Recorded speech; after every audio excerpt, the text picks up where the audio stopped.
allies left. The battle-hardened tribes of Gaul who once roamed France. When the Gauls united, they vastly outnumbered Caesar's army. Now, archaeologists are investigating the truth about this lost world and the key moments that took Caesar to the brink of defeat. Uncovering the dark secrets of his brutal conquest. We are looking at something we would easily classify as truly evil. It was a staggering humanitarian crime. Investigating the tribes he fought. The Gallic War raises questions about warfare, about genocide, about conquest, about imperialism. And unearthing new clues about a powerful rebel who fought Caesar at his own game. Caesar did not fully understand what he was up against. The story of Caesar's cruel takeover. Caesar turned it into a death trap. And the dramatic events that would make or break his plan are finally being unraveled.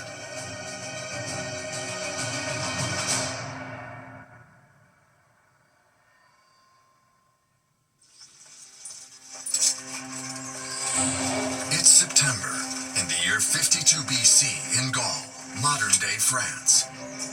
The fate of Rome's most famous general hangs in the balance. Julius Caesar's legions are surrounded as they lay siege to a rebellion stronghold called Alesia. Caesar has gambled everything on subduing the tribes of Gaul. And if he fails, a terrible fate awaits him in Rome.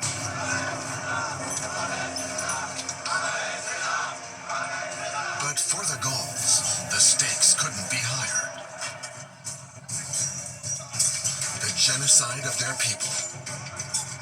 Alesia really was the last stand of the Gauls. If they destroy Caesar's army, he would never return, so it was a moment of great importance for the Gauls. Caesar faces a strong enemy. An alliance of tribes brought together in rebellion by a charismatic and battle-hardened leader. Vercingetorix. Vercingetorix focused armies inside Alesia and outside Alesia, numbering perhaps 250 to 300,000 people, against Caesar's army, a fifth that size. Caesar must have feared that this uniting of Gallic tribes under Vercingetorix could be just the beginning of a more unified, strategic, and organized foe. Vercingetorix was the one leader in Gaul who had all the qualities needed to destroy Caesar. But the true story of the key moments that led to this point is shrouded in mystery. Why did Caesar take such a risky gamble and conduct a campaign of terror through Gaul? Today, there's one source above all that historians rely on to decipher the events in Gaul. Caesar's own words. It was very important for Caesar politically to stay in touch with Rome. And one way he was able to do this was to write up every year an account of the campaigns he had just fought. Julius Caesar therefore began writing what we now call his commentaries, delivering to the Roman people a thorough account, but also a self-interested account of what it is he had achieved on behalf of the people of Rome. But now historians need to decipher fact from fiction as they investigate this lost world. Since Caesar's Gallic War commentaries were chronicling his own life and events for which he was the driver, we certainly have cause to wonder how truthful he is being. We always have to ask ourselves, given how much of a stake Caesar had in writing about the Gauls, why he includes certain information and not others. Scholars tend to view what Caesar says as not so much complete lies or utterly unreliable, but just a presentation that's very slanted. And you have to read against the grain of the Gallic War to try to understand fully the conflict. The first mystery is, who are the Gaul people that Caesar faces? The Gauls left no written account of their side of the war. We've always been dependent in many ways on Caesar's account. Today in France, Vercingetorix is remembered as a hero, a freedom fighter who united the major tribes of Gaul in rebellion against the Romans. But archaeologists are only now understanding the true history of Vercingetorix and the Gauls. There's been a lot of archaeological work in the area of Caesar's Gallic War, trying to match up what he wrote in his commentaries with what can be discovered on the ground. This is indeed just a tremendously exciting time to be studying Gaul. Our ability to study the remains of these societies, the food deposits, the bone deposits, and the wooden structures are just dramatically greater than at any point in the past. So who were the Gauls? By the time Caesar arrived in Gaul, the tribes controlled an area spanning most of modern-day France and surrounding areas. But their dominance had once spread much further. Around 400 BC, tribes controlled land spreading almost as far as the Black Sea in the east. The peoples that Julius Caesar encountered in Gaul, whom he calls the Gauls, are largely what we might now call Celtic peoples, united in the material forms of their culture and seemingly largely united in the languages that they spoke. The fact that we are referring to the Gauls as Gauls is in one way or another related to Caesar's Gallic War. And he himself says explicitly, there are three groupings of sorts, and the most important one are the people who refer to themselves as Celti, as Celts, but we, the Romans, we call them Galli, we call them Gauls. The area that the Romans called Gaul is marked out by natural borders: the English Channel, the Atlantic Ocean, the Pyrenees and Alps mountain ranges, and the River Rhine. But beyond these borders, there are other tribes. In the south of present-day Britain, but also north of the River Rhine, in Belgium and Switzerland, and finally in the north of Italy. Dozens of independent Gaul tribes exist, united by religion and culture. Amongst the most influential are the Bituri, the Arverni, the Aedui, and the Senones in central France. In the 4th century BC, the most powerful tribes of Gaul are located at the heart of the tin and gold trade routes, two metals sought after by the Greek colony of Massalia, the future French city of Marseille. The development of trade with the Greeks led to the construction of roads and the setting up of lucrative tolls by the Gauls, notably by the Senone tribe, who were on a major crossroads of this trade route. Led by their chief Brennus, they used the toll money to finance political alliances and expeditions in search of new land and wealth. Brennus and his tribe would establish an infamous reputation amongst the Romans. Why were the Gauls conceived of already as such enemies of Rome?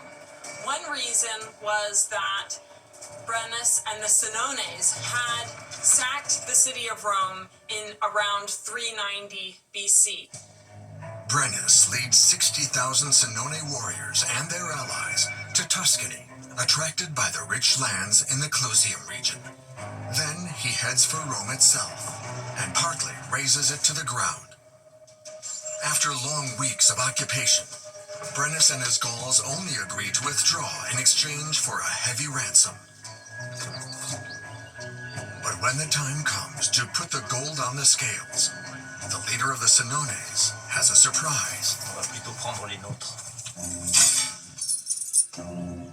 The Gauls' weights are much heavier than the Romans, forcing their victims to pour even more gold onto the scales.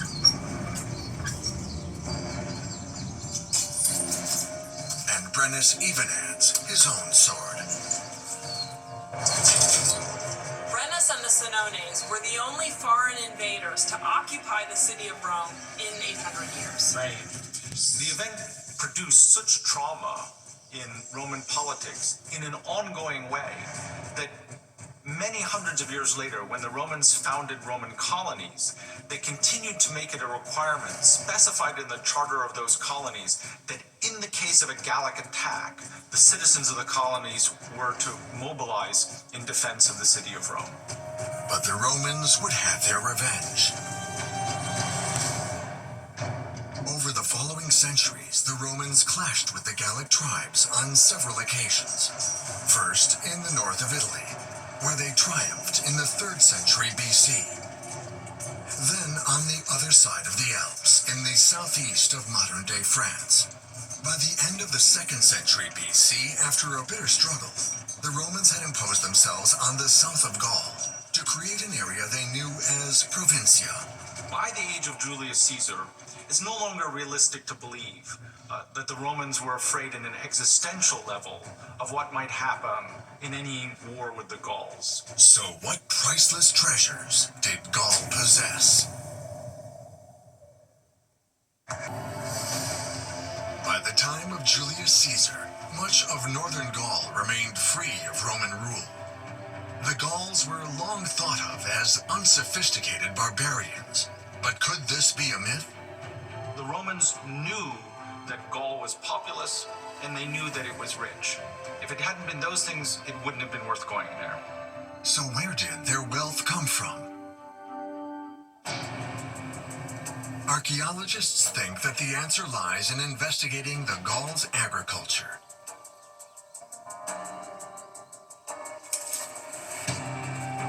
Sami Ben Makad uses experimental archaeology to investigate their tools and techniques. Today, he's testing ancient farming technology, known in Latin as a vallus. It's the ancestor of the modern combine harvester. So here we are in a field of spelt grain. It interests us because it has a rather interesting biological property. It breaks easily.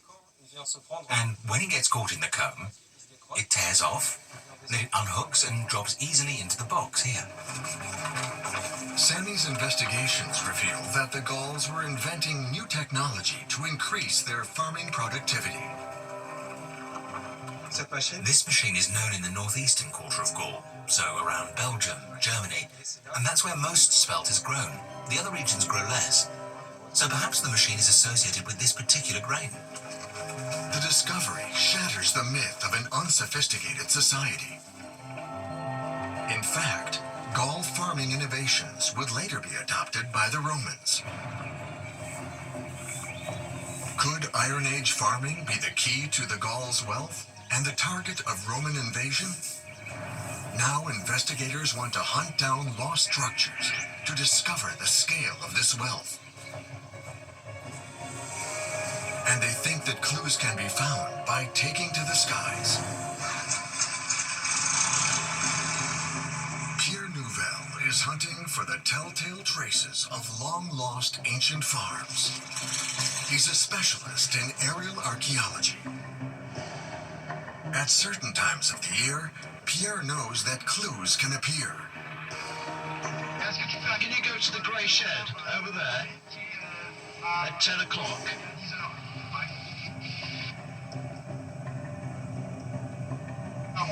I can see an anomaly, so it's worth getting closer. From the sky, mysterious shapes suddenly become visible.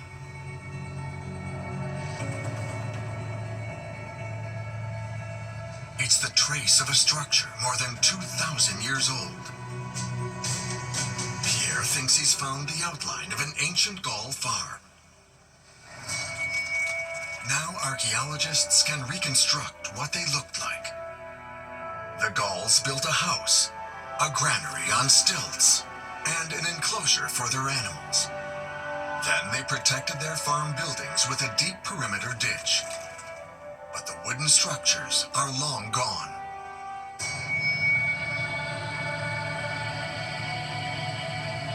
Today, the protective ditch is filled with sediment, but it's clearly visible from the air. Imagine a ditch dug in the chalk.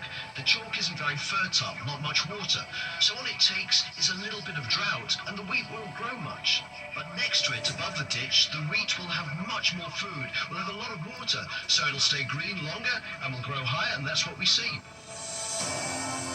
Aerial investigations have further revolutionized archaeologists' understanding of the Gauls, not just showing the sophistication of their farms, but also the scale on which they transform the landscape. In some areas of the French countryside, archaeologists have unearthed lost structures every 500 yards. The Gauls' development of intensive agriculture allowed them to feed a population of several million and amass wealth that would attract hostile powers. Soon, outside threats would force many of the Gauls into cities.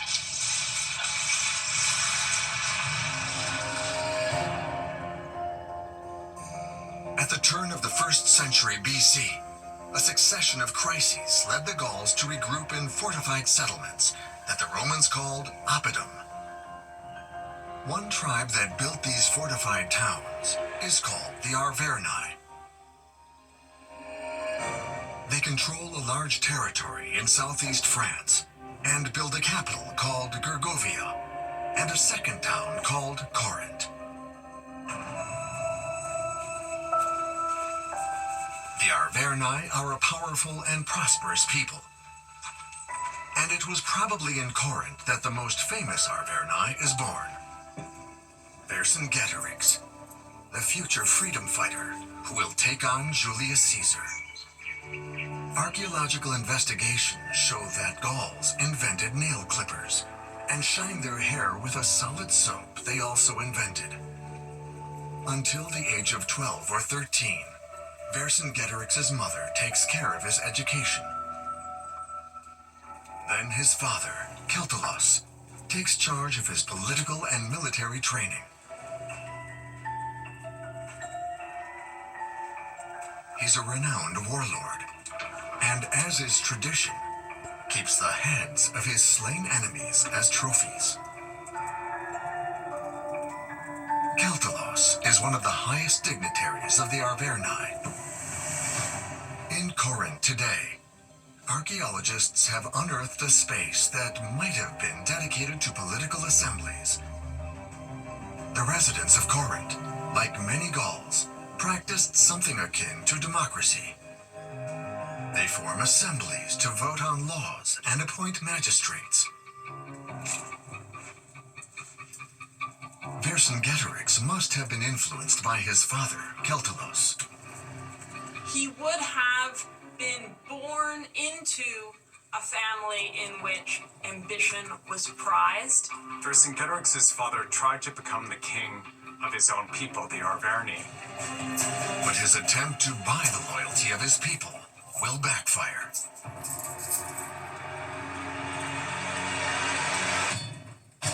On the other side of the Alps from Gaul, Julius Caesar is awarded a new and lucrative job, the proconsul of Gaul, the equivalent of a governor. The proconsul is a politician from Rome who is then sent off to govern a province of the Roman Empire. It's not in Caesar's character to waste this opportunity. Caesar's ambition was extraordinary. We're told that once he was traveling through a small alpine village on his way to Spain, and the friends who were with him said, could you imagine doing politics in this village? And Caesar looked at them very seriously and said, I would much rather be first in this village than second in Rome. The title of proconsul puts him in charge of several Roman provinces in Gaul.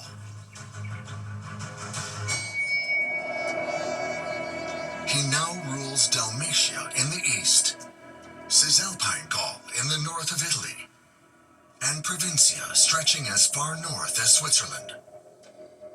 But Caesar took Gaul to mean everything north of that as well. For Caesar, Gaul encompassed all of modern France, Belgium, the Netherlands, parts of Germany, and it became Caesar's goal to make all of that a Roman province.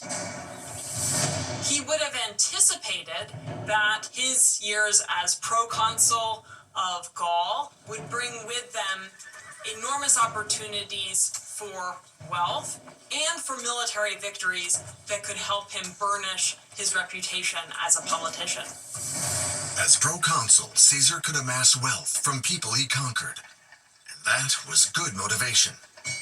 Julius Caesar was widely rumored to have gone deeply into debt in his pursuit of political office immediately prior to his departure for Gaul. The rules of war were very different in ancient Rome. It was about glory and power and wealth for the general. But in Rome, Caesar's ambition worries some senators. Even his powerful allies, Crassus and Pompey, with whom he had conspired to dominate Roman politics. Historians now call this trio the First Triumvirate. The alliance of Caesar, Pompey, and Crassus, really they were forming a gang of three, a small group that would try to dominate the entire Roman political scene, to control the entire republic. If Caesar wants to seize full control of Rome for himself, it's these two men he'll need to outwit. He needed military victories under his belt that could rival those of Pompey the Great. And he also needed to secure funds so that he could pay back some of his debts. Caesar sees Gaul as a chance to forge his own destiny. Someone like Caesar, once he arrived in his province, was virtually uncontrollable until the moment in time when his command officially ended. Caesar saw the proconsulship of Gaul as a stepping stone towards greater power. Caesar's aim is to conquer new areas so he can return to Rome a hero and wealthy. Now he needs to find a suitable target.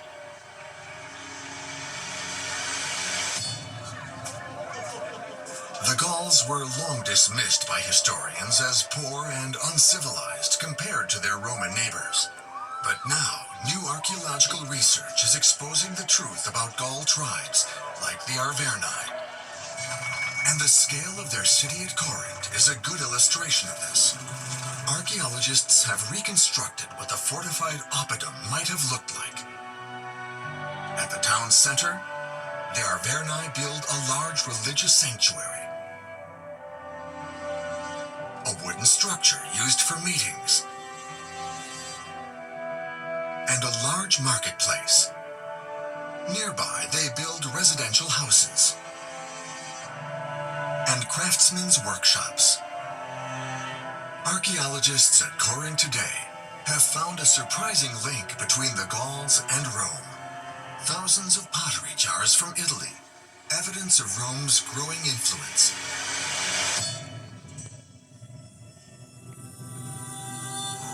In the first half of the 1st century BC, the Roman Republic was an immense economic powerhouse, controlling much of the Mediterranean. But its influence spread much further. Roman traders exported products to the four corners of Europe. Metal, crockery, jewelry, horses, and its famous wine. Evidence of Roman amphora imported from present-day Tuscany revealed that the Arverni tribe already had links to the Romans that would soon become their sworn enemies. They were not an undeveloped civilization. Indeed, the Gauls at this stage were gathering together in towns. They were trading with the Romans. They were not the shaggy Gauls of Roman stereotype. In Corinth, Vercingetorix must have joined his father at celebrations, allowing him to meet influential people from tribes all over Gaul. But Vercingetorix's life is about to change. The ambitions of his father, Celtulos, to reign as king over the Arverni is considered a betrayal by the tribe. The Arverni elect their leaders and refuse the idea of royalty. It's an unforgivable crime, for which Celtulos is arrested and sentenced to death.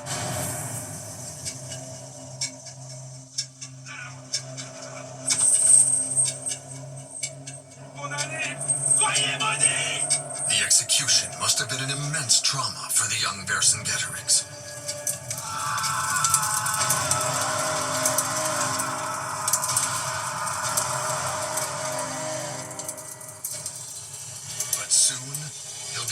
chance to restore his honor. Julius Caesar is preparing to invade.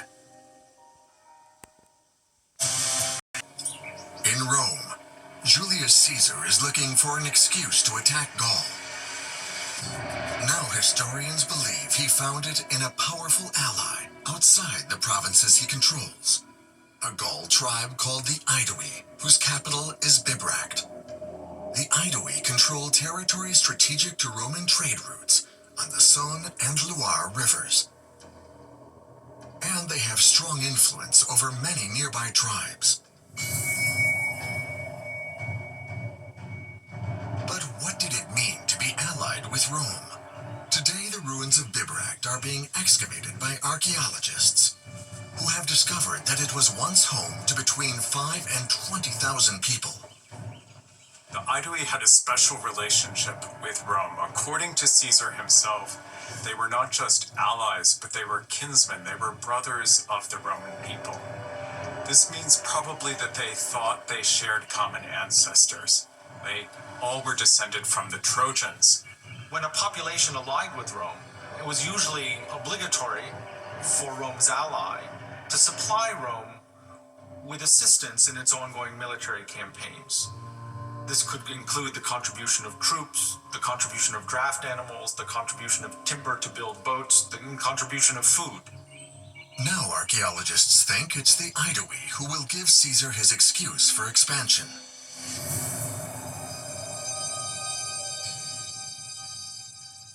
In 60 BC, an important member of the Aedui, a man called Diviciacus, travels to Rome.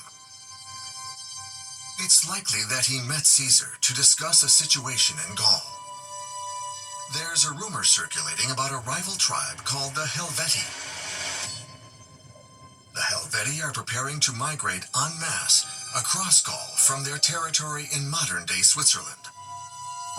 Caesar tells us that they were a very warlike people, and that because of the threat of Germans from the north, they felt squeezed in their current location and were making plans to move west into modern-day France.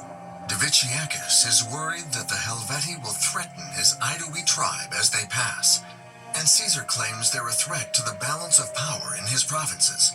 But one thing historians have long puzzled over is how much the Helvetii really worried the Roman general.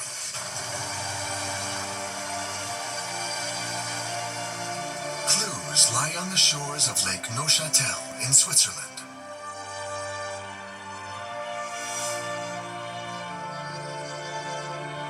In 1857, archaeologists unearth a series of 2,000-year-old treasures from beneath the lake's water.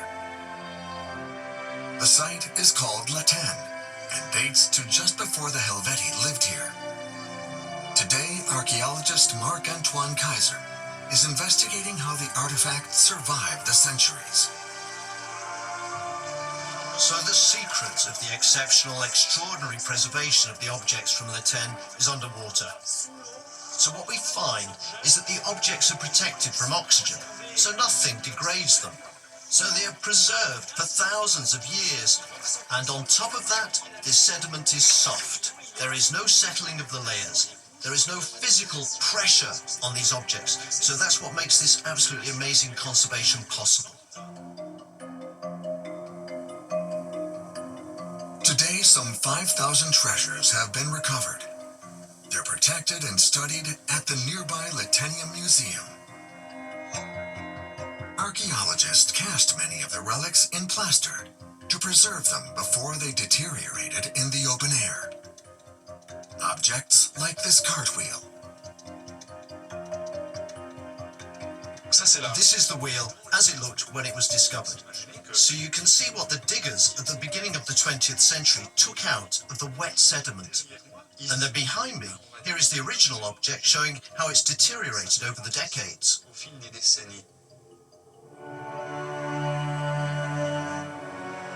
The relics expose the warfaring nature of these people, and now they are revolutionizing our understanding of the Gauls.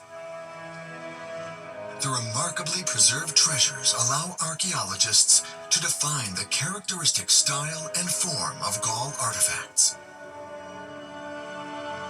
When they compare the relics from La Tène to discoveries unearthed across France, they expose the close links between tribes all over Gaul. So what enabled them to identify the Gauls in Alesia and everywhere else in France is the comparison with these finds from La Tène.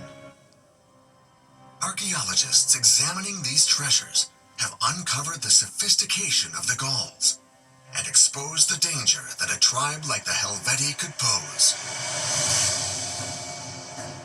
In 58 BC, Caesar decides to come to the aid of Roman allies, the Aedui, and stand up to the migrating Helvetii. The Helvetii and their migration was a tremendous opportunity for Caesar. It was the excuse that he had been looking for to attack the Gauls. The Helvetii came to Caesar asking for permission to move through the Roman province. Caesar felt that this rearrangement of something like geopolitics in an area of Roman interest was unacceptable. Caesar needs a pretext to attack and comes up with a plan. The Helvetii tribe want to move to an area in the west of Gaul called Santone. But the route takes them through a Roman province.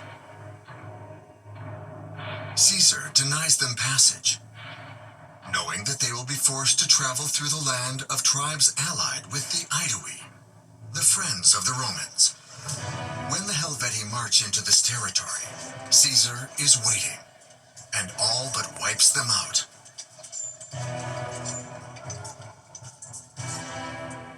Caesar claimed to have found records of the Helvetii indicating that 368,000 men, women, and children attempted the migration, and when he sent them back, there were only 110,000 survivors. They absolutely disappear from the pages of history after losing to Caesar. And that victory, I think, gave him a taste for more. To exercise Roman political control over the autonomy of tribes that were beyond the borders of the Roman province came as a surprise to the Gauls and intimated further interference to come. Caesar's war in Gaul has begun.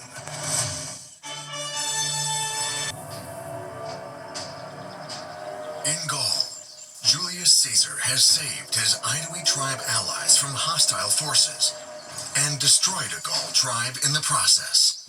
Now he demands tribute, horses, food, and men to form auxiliary fighting units for the Romans. The Aedui and their allies have no choice but to accept. And to seal the deal, they hand over hostages to the Romans. It was long-standing Roman practice that when a people surrendered to Rome, they were expected to turn over hostages. Hostages would be pledges of loyalty to Rome, and these were often the leaders of their societies. And by keeping these hostages around him, Caesar would be able to prevent rebellion back in their homelands. Some historians believe that Vercingetorix, the future freedom fighter from the Arverni tribe, was one of these hostages. We're not told directly that Vercingetorix was a hostage, but we are told that Vercingetorix had some kind of a relationship with Caesar. Vercingetorix was a very young man when he first met Caesar. When he's taken to the Roman encampment, it must have been an eye-opening experience. Roman camps were always built in the same layout. They were gigantic mobile cities populated by tens of thousands of people.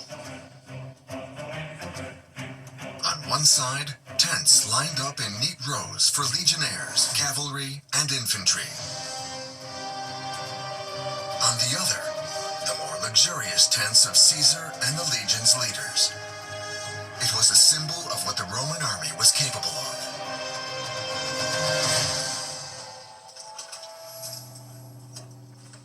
Vercingetorix must have been witness to the intense military, but also political activity of Caesar.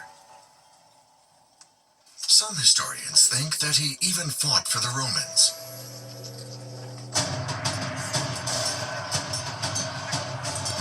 Caesar always placed the Gaul troops in the front line. And Vercingetorix is thought to have impressed on the battlefield. Military skill was a surefire way for the Gaul to distinguish himself in the eyes of Caesar.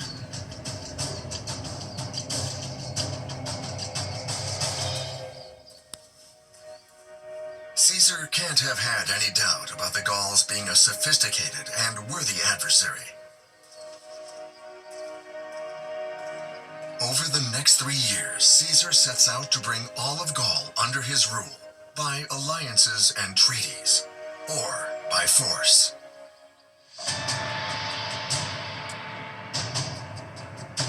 After the campaign against the Helvetii, Caesar fights the Germans in 58 BC. Then he conquers Belgian tribes the following year, before turning down the Atlantic coast to end up at the foot of the Pyrenees. The Gauls now have no doubt about Caesar's aim.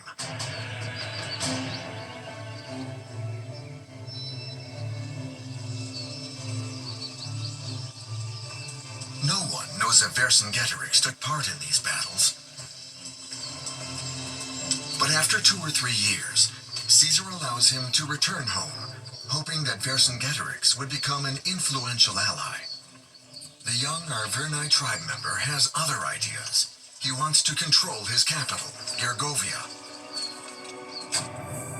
and decides to raise support where the pressure of Roman rule is felt strongest. Caesar's war in Gaul was hugely devastating for peoples there. They had their farms destroyed. They lost countless numbers of lives. They lost the treasures in their religious sanctuaries. Vercingetorix hones his talents as a speaker and takes a position against Caesar and the Arverni nobility who have formed alliances with Rome. He thought the leadership of his people were too cozy with the Romans. He thought they were too cowardly. Historians even know the content of his speeches, passed down in Caesar's own writing. We must fight for a common freedom. Buoyed by his new popularity, Vercingetorix returns to Gergovia and succeeds in becoming king. Now he has a new aim, to become ruler of all the tribes of Gaul. He mints coins with his image to establish his reputation.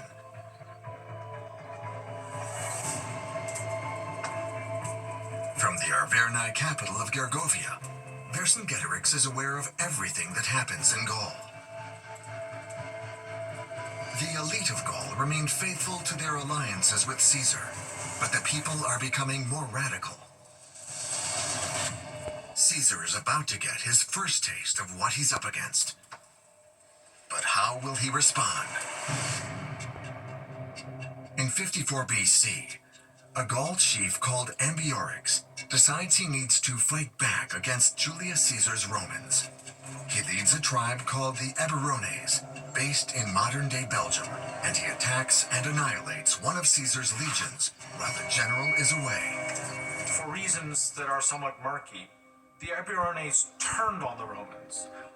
It may well have something to do with the persistent staging of Romans in winter camps in the area and the demands that those winter camps made.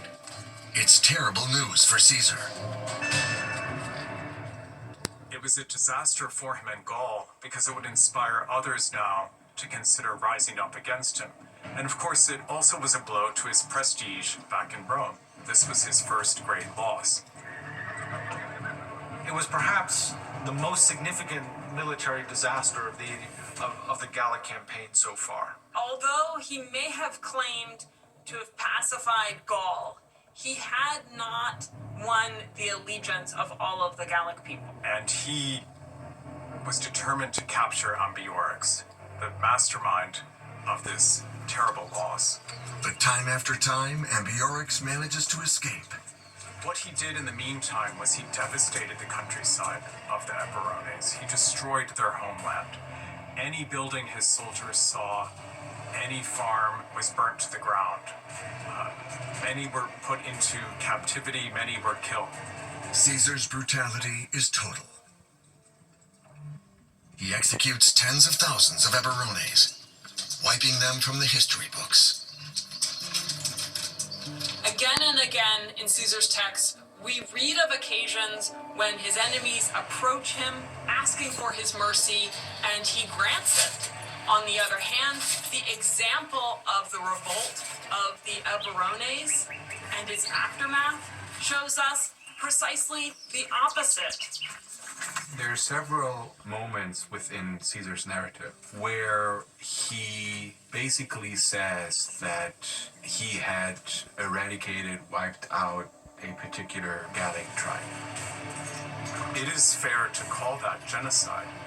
We are looking at something we would easily classify as truly evil. But Caesar knows that even this brutal action wouldn't lose him support in Rome. If the enemy slaughtered Roman soldiers, if they ambushed them, as Ambiorix did, then the reprisals would be fierce.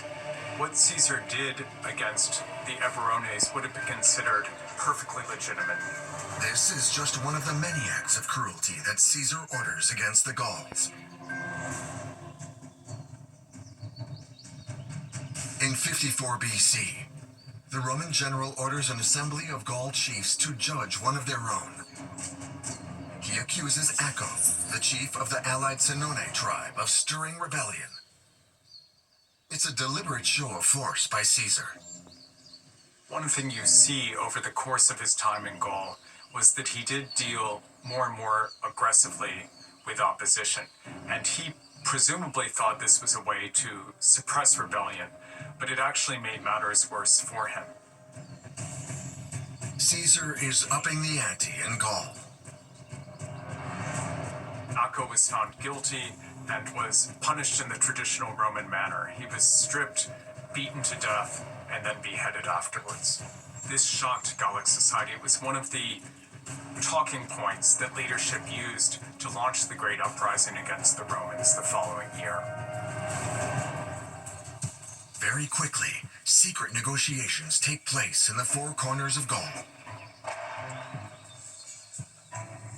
From his Arverni homeland, Vercingetorix sends spies to keep track of the growing unrest. But how will he join the fight and bring Caesar to the very edge of defeat?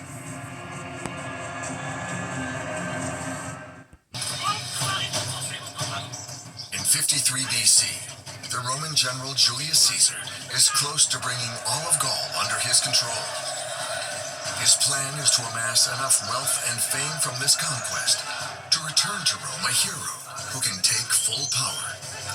The spoils of war, the loot and the plunder that could be gained from conquest were a major motivator for generals and soldiers alike. Therefore, the campaign in Gaul was motivated by a desire to be able to repay his debts and refill his coffers so that he could become a supreme politician in Rome. Caesar has successfully forced the major tribes of Gaul to submit to Rome as allies. But the situation is about to change. One of the most powerful and respected Gallic tribes, the Carnutes, decides to fight back. The Carnutes are led by a man called Cotuatus, who organizes a meeting of the Gaul chiefs. He wants to organize a large-scale rebellion against Caesar. The insurgents don't yet have the numbers needed to fight Caesar, but they represent powerful tribes. Vercingetorix, the leader of the Arverni tribe, is here too. The former protege of Caesar chooses the side of the insurrection. This is his opportunity to fulfill his dream and become leader of all Gaul. But the agreement needs the blessing of another important group of Gauls. Every year, powerful and mystic people from across Gaul gather at a meeting. These are the Druids. Caesar considered the Druids, alongside the nobility, as the most important social groups of Gaul. The Druids were the religious leaders of Gaul and had considerable power and influence. The Gauls considered them wise, skilled in medicine, philosophy, and justice. Archaeologists think the Druids built a sacred enclosure with spaces for ceremonies. Statues or divine representations were formally forbidden. The Druids honored their gods with animal sacrifices. Caesar wrote that the Druids practiced human sacrifice too, but there's little proof to support the idea. The Carnute tribe leader, Cotahuatos, likely sealed the new rebellion agreement with a religious ceremony, asking the Druids to give it their sacred blessing. A widespread uprising of the Gauls is born. Vercingetorix, in a way, exploited this unhappiness. He saw it and then used it to launch his own career. Vercingetorix will spend the next months convincing as many Gauls as possible to join. But why does he choose this moment to officially join the fight? Clues lie on the other side of the Alps. Historians think that this was a moment when Caesar was particularly vulnerable. He spends his winters in Ravenna, in the north of Italy. He is preoccupied with grave political concerns. In 53 BC, his alliance, the Triumvirate, shatters with the death of Crassus. Caesar knows that the third man, Pompey, will take advantage of the situation to seize full power. Suddenly it became a question. Would Pompey and Caesar continue to work together? Pompey grew jealous in some ways of what Caesar was achieving. Pompey was used to being regarded as the first man in Rome. Caesar had to become concerned in an ever greater way that his enemies in Rome would turn their entire attention towards him. And news from Gaul is about to add to his problems.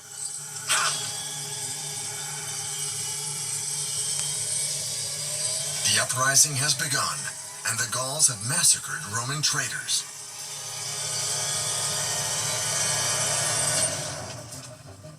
The rebels are sending a clear message. No Roman, military or civilian, is safe in Gaul. The rebel tribes are gearing up for war. Their reputation for fighting and the quality of their weapons was well respected in Rome. But why?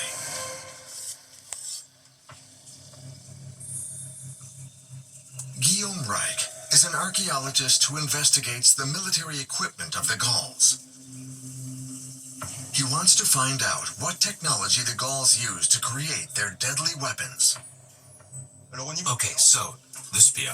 It's the most widespread weapon in Gallic antiquity. But it should be noted that part of the warrior population also had a sword with an all-metal sheath, which is a little marvel in terms of forging. So this sword is entirely made of iron, it's straight, with two parallel cutting edges, with a point that is not very pronounced, and it's held inside a scabbard. This full metal scabbard is almost a work of art. We find that millimeter precision was needed to assemble the different components. It's a feat of forging, and it's a Gallic invention. But this full metal jacket of a scabbard isn't the only military innovation by the Gauls. We have, for example, this body protection called chainmail, invented by the Gauls in the 4th century BC. It was made up of thousands of small iron rings. In total, it weighs about 25 pounds. This armor was kept in use until very recently. It's surprising, but during the First World War, chainmail was still used. This is a Gallic invention, but it's not the only one on this table. We have, for example, this helmet with cheek covers called paragnatids, and a neck cover which has been designed specifically to protect from blows that come from above. It's another Gallic invention, this helmet design, which was taken up by the Romans. Guillaume's investigations exposed that the Gauls and their innovative weapons were a formidable match for Caesar's Roman army. The Gauls have something else going for them: superior numbers. Vercingetorix is gaining increasing support. He gradually constructed, over the next months, an army that outnumbered the Romans by a factor of perhaps 4 or 5 to 1. But what will happen when the Arverni leader finally clashes with his former mentor Caesar?